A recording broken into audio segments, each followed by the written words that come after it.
Assalamualaikum warahmatullahi wabarakatuh. Kembali lagi dengan saya Fauzan. Di kesempatan kali ini ada yang spesial, tapi bukan mie sedap. Aduh ya kan. Ada yang spesial kenapa? Karena kita akan ngebahas salah satu suksesor smartphone dari Oppo dan termasuk suksesor buat Gadget Times juga. Kenapa? Karena kabarnya nih Oppo A53 itu di tahun 2020 mencapai penjualan yang cukup tinggi bagi Oppo itu sendiri, dan bagi kita sendiri ternyata itu juga suksesor karena Oppo A53 ini mencapai view tertinggi di channel kita, yaitu mencapai 54.000 view. Buat kita ya, buat channel baru, ini sesuatu yang fantastis sekali karena kita bersyukur karena berkat video A53 itu juga lah kita cepat banget tembus target jam tayang, sehingga alhamdulillah berkat teman-teman semua juga yang nonton, jadi kita cepat banget untuk tembus AdSense-nya. Akan kita lanjutkan di tahun 2021 ini, jadi kita akan bahas suksesor dari Oppo A53 yaitu Oppo A54.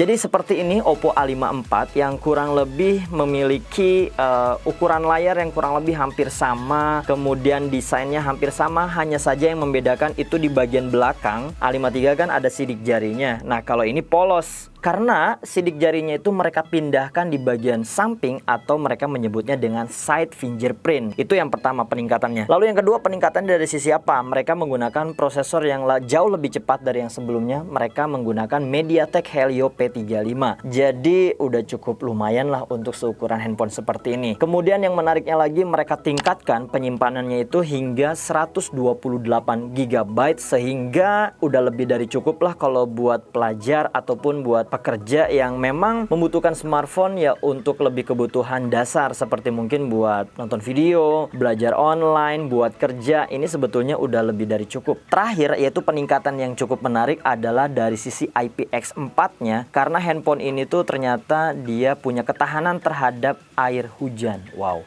Jadi IPX seperti apa nanti kita akan bahas.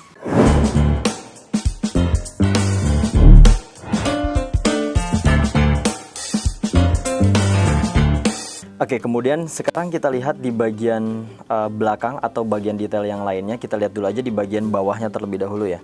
Jadi kalau di bagian bawahnya ini dia ada lubang untuk speaker, kemudian untuk lubang pengecasan atau portnya ini juga Type-C, lalu ada lubang mikrofon, dan di sini untuk lubang jacknya ya, lubang jacknya. Kemudian kita pindah ke sisi sebelah kanannya ini dia ada tombol untuk volume, dan di sini untuk lubang SIM card ejector. Nah sekarang kita coba cek dulu SIM card ejectornya terlebih dahulu ya.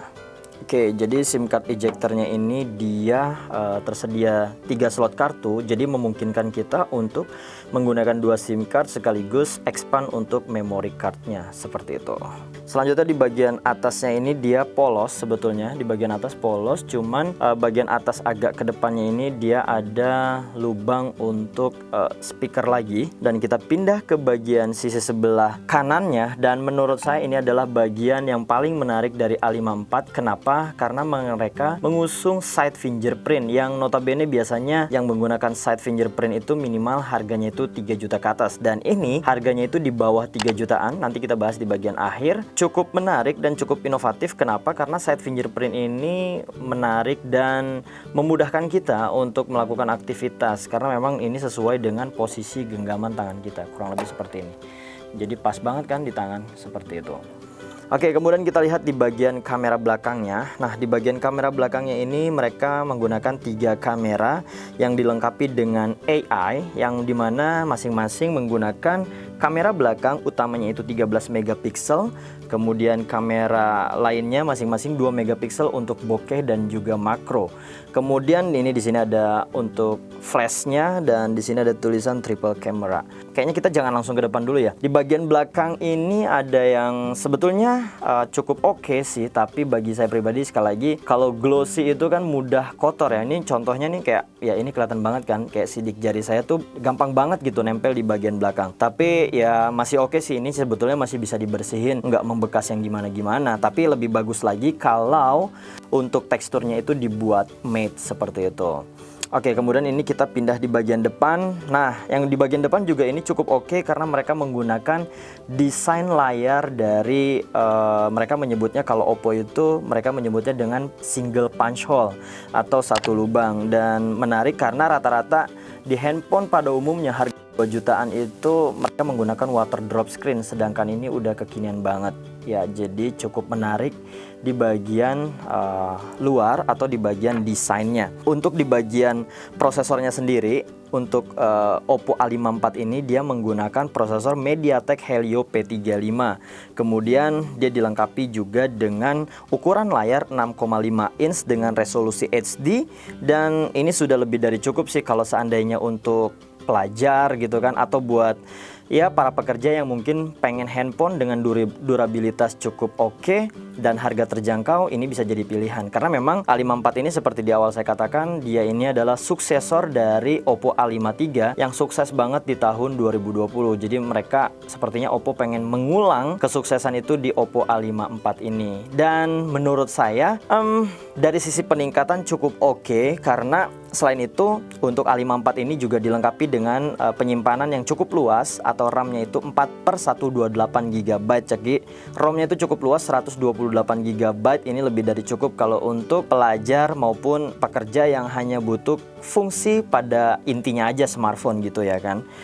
Untuk di bagian lainnya yaitu adalah Oppo A54 ini ternyata sudah dilengkapi dengan IPX4.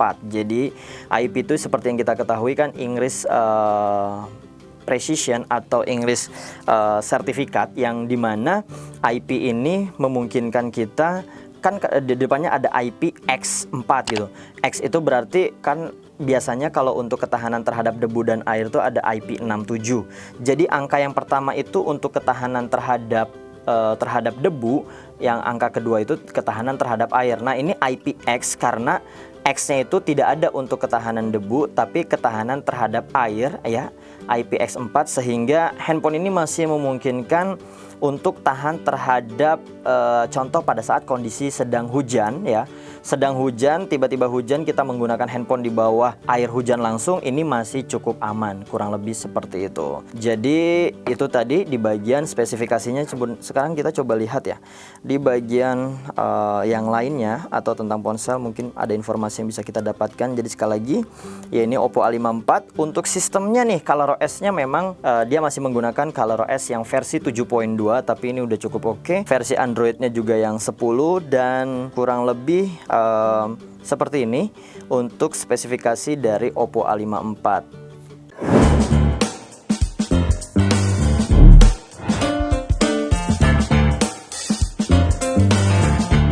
Ya, untuk kapasitas baterainya sendiri dia menggunakan baterai berkapasitas 5000 mAh yang sudah besar banget lah untuk seukuran handphone 2 jutaan. Belum boleh ngasih tahu harga ya. Ya udahlah, nanti juga tahu. Ya, jadi baterainya cukup besar 5000 mAh, dan juga dia punya sistem pengecasan yang cukup cepat yaitu fast charging.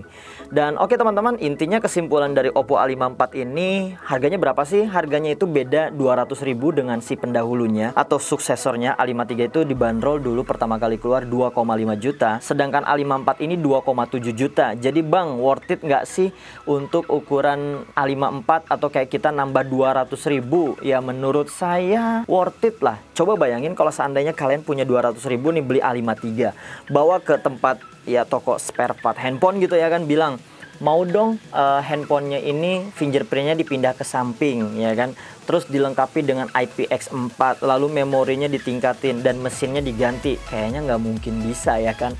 Jadi ya udahlah, daripada pusing-pusing mendingan kalian langsung aja ganti ke Oppo A54. Kalau memang ngerasa ya di A53 kayak nanggung, ya udah sekalian aja ke Oppo A54 ini. Dan kabarnya Oppo A54 ini juga bakal sukses di tahun 2021 ini. Oke teman-teman, pembahasan kita sampai di sini saja. Sampai ketemu lagi di video-video kami berikutnya. Terima kasih. Wassalamualaikum warahmatullahi wabarakatuh.